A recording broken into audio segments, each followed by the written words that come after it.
Hey YouTube, and welcome to Junkworks DIY Garage. This video is gonna kind of be, I don't know how else to explain it. Good information, but I started by doing a whole different video that really did not work out. And quite honestly, I did a diagnostic video, and I diagnosed the problem incorrectly, sort of. I had replaced that cam sensor, and through the whole thing it was like, okay, it could be this cam sensor or this or that. Unfortunately, the new cam sensor died not too long after I got it. I'm not sure if I have a video about that. I was gonna do one or did one. I lost some different footages a while back, and I kind of quit doing YouTube a little bit because I was behind on other things, and I've kind of forgotten what all I lost, so I need to go back through and see if I have that. If not, basically I diagnosed it thinking it was the control module, and I replaced the coil and the distributor and the rotor and all that, or distributor cap and rotor. Did a bunch of videos because I was having a crank no start problem again. So I'm going to take what I have. I edited it together. I did replace all these different things, even though I did it under a different pretense, but they're all replaced parts that it might help someone out there that knows they need to replace that part. I'm not putting the diagnostic video out there because even though I did technically do all the diagnostics correctly, it's really, all it is like my hands and it really just did not turn out well. It's really hard to film in behind the motor where all this stuff is, so you can't see me really pulling things in and out or see what I'm pulling out until after I have it on a bench and I can kind of show it to you. Regardless, I'm going to quit talking. Hopefully you enjoy these. Hopefully somebody gets something out of them. If not, then I guess it was content. Alright, here we go. I'm back in the truck again, and I'm back with it not starting. It's a completely different problem this time than before. Before it was, well, for the most part, I've had the starting issue with the starter where I would turn the key and nothing would happen. Then I started having the starter issue where I would turn the key, it would run for a second and shut off, which was the security wire that's up in the dash here. And now, you can hear the fuel pump going.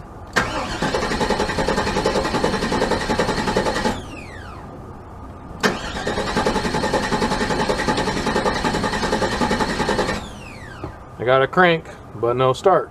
So a whole nother problem. So we're gonna go through and see what we can find. Well, we're under the hood of the 98 GMC Sierra again here, K15 or K3500. I'm thinking. Anyways, and we're replacing the ignition control module for the coil. It's by the coil I have here. Kind of wired up the air conditioning stuff here. I pulled some of the wiring harness and all this stuff back here, made it so I can move it around pretty good. Loosened it up, and I've also unhooked the coil and over here the ignition control module wire, which is the black one. The coil is like, at least on mine, is a yellow with an orange kind of looking one, but the one for the actual control module is a black plug, which in my case is clear back here on the back of the motor. And on many of the, I believe it's the similar thing on the 2-wheel drive and 4-wheel drive and all the different motors.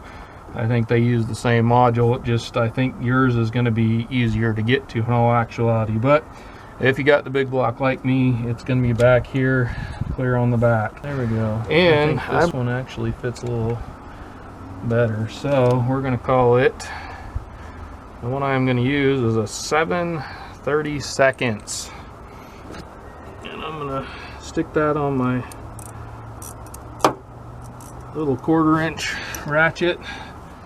And you just kind of got to feel for it.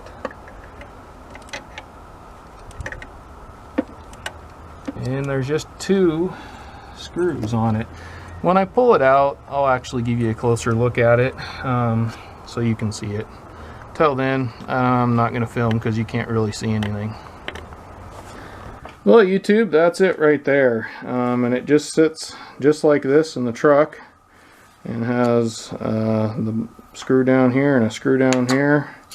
Pull those out, and actually you got to be careful, because when I went to pull this off, this fell off of the back of the plate that it's mounted to, so I almost lost this down behind the motor here. So just to be aware just be aware that this plate also is attached to it here, and it's got this lithium grease or some sort of grease on here, dielectric grease of some sort.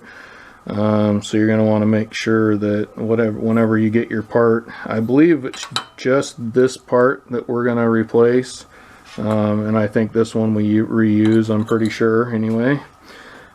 So when we get the part, we'll have to make sure we put some of that. We'll clean these up and reapply all that stuff. This is for dissipating heat, just aluminum heat sink here. And from what I gather, these go bad when they get hot, and under that hood is very hot. I'm hoping you can see this. That's the old part. And I went to Amazon, bought the cheapest one I could find. It again may bite me in the butt, but for now, that's what I'm going to try. And I've already opened this up, even though it's been a pain. And it looks pretty similar. I mean, it doesn't have GM on it, but all in all, everything else looks pretty well the same. The prongs look the same. So we're going to go with it. You have to reuse this. Now I'm going to go ahead, and it came with some new stuff here. Hopefully you can hear me through all the wind. It's about to pour down rain. I'm hoping I can get this done before that. But it came with some new goop here. But you're supposed to put it here, and I don't know if they gave you enough for that. So we'll see. I may have to see if I can probably just use some like dielectric grease on there. A little bit of alcohol. Clean that up there, front and back. I'm actually going to put this on the part here so I know about where it's supposed to be here. Yeah, I think they give you maybe enough, but probably not quite, to do the part. Definitely not going to be able to do the back part of this at all. Squish it around on there.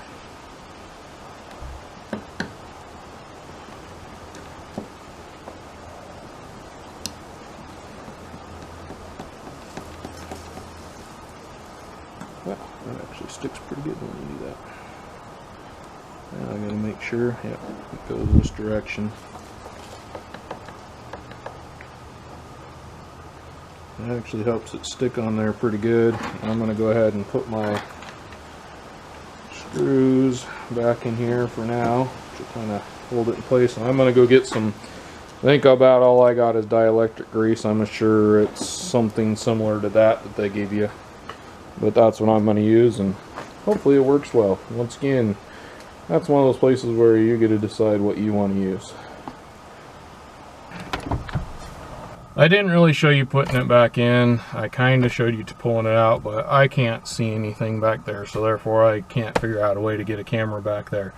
Like I said, if you go watch some other videos on these, the small block Chevy stuff and GMC stuff, it all basically looks the same. Mine's just for some reason on the back of the motor where you can't hardly get to it. So neither here nor there. We put her back in. I showed you how to take it out somewhat, and it's just the opposite. It was a real pain in the butt, I'll be honest. Let's see if I diagnose things the right way, and hopefully this thing will crank.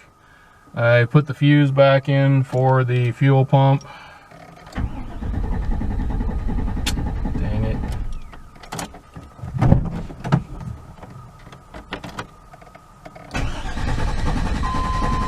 Kind of starting to wonder if it's that crank position sensor. Very well could be the cam position sensor again. It could be the coil.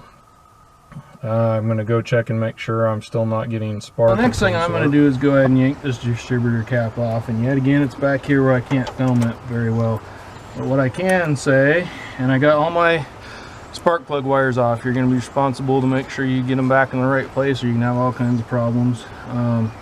But it takes a T15, and I'm going down between this intake manifold thing here, and where the coil and stuff, the bracket, and actually through in between the bracket and this to get down here. It's on that side. Then there's another one back in the back you're going to grab back here. Now I'm standing on the driver's side of the truck right now to get this. Seems to be a little bit more of an easy way of doing it, but I really don't know exactly how I'm supposed to get this out of here. So I'm just going to try and loosen it up until I know it's loose and leave it in there. Try not to knock it out. And I'm hoping this fits back here because I had trouble getting to the one. It doesn't. So you're going to need a longer one and a shorter one, which I'm going to have to go grab a shorter one. I'm hoping that this doesn't have to have the coil pack pulled off to get to it, which it's kind of appearing like that is going to be the case anyhow, because I can't get it up over the rotor here. Rotor's still on there. So I'm going to have to pull this bracket for the coil and that part that I just replaced off. So I'm going to figure out what tools I need, tell you what they are, and just attempt to do it.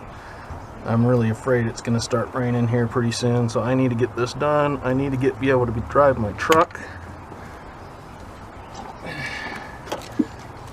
decided to throw it in the scrap heap. Here is the coil and that part that I replaced there. I can't think of the name of it. Anyway, so it goes like this. Hopefully you can hear me over this wind. Goes like this on the back of the motor, just like that, and it's got a 13 millimeter. It's actually got a stud here and then a bolt down here on the bottom. Now this stud, what I did is I actually started breaking this loose here, up here first, and got this to kind of sit here, and this is where the wire sits inside of the wire harness. Anyway, once I got that loosened up a bit, I decided to try and turn this one, and as I expected, it actually was allowed this just to come all the way off, so I didn't have to take this completely off. That way it'll just stay where it's supposed to be. I do believe I am going to go ahead and the next thing I'm going to do is get a cap, rotor, and a coil. So we got our parts in, and I went ahead and I actually sprung for AC Delco for everything. And actually a couple of these were actually less money than most of the other ones, and I think the coil was a little bit more. One of these was a little bit more. I can't remember. Actually, the coil might have been the cheapest coil, and I think the rotor or the cap might have been a little more. I don't know. But either way, I spent a little more on some of it and about the same or less on it just to get the AC Delco stuff, which I don't know if they're any good anymore, but I do know their name, and so I'm going with them. Anyhow, still Amazon, still cheaper than if you go to a parts store. And I still don't know. Obviously my diagnostics were not completely correct, so I don't know if this will do anything. I'm hoping it does, but we're going to go ahead and put these on. I got my coil pack here and the part that I replaced there. And this is the original coil, and how I can tell is it's actually riveted in here. So I'm going to go ahead and actually probably, you can drill these out, but I'm thinking I'm actually just going to take a grinder and grind these off of here. This one, that's one thing, some of them didn't say they came with bolts, but this coil said it came with the bolts to reattach with.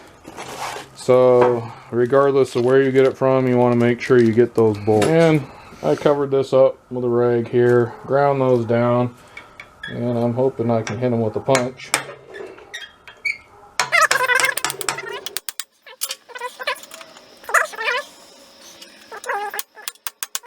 Well, we got this separated from this piece here. Now I got to get these separated from there. So now I'm going to start putting the cap and rotor on, and I'm just going to kind of go through and make sure that things look the same. This actually comes, it looks like screws for the cap and the rotor. I was letting some paint dry on this. I went ahead and put the distributor cap and rotor in, so that's all said and done now. Now it is time to put this thing together here. So this went on top of there like that. And this one actually goes underneath like that. So bang and bang.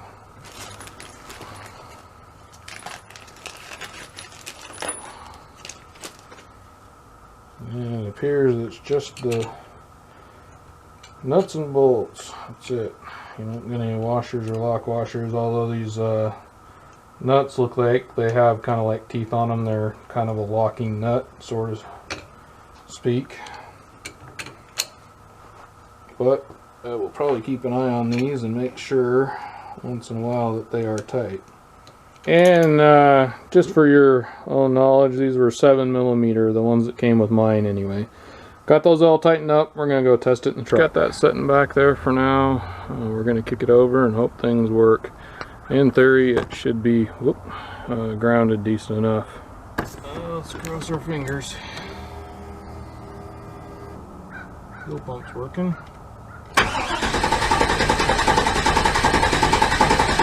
Still nothing. Well, things have changed since I started this video a couple of times. The intro was a few days ago, but I've changed some stuff in my garage around, so keep an eye out for those videos. I'll probably just have like a shop video at some point. Probably going to be down the road a little ways though, because I'm not even close to being done.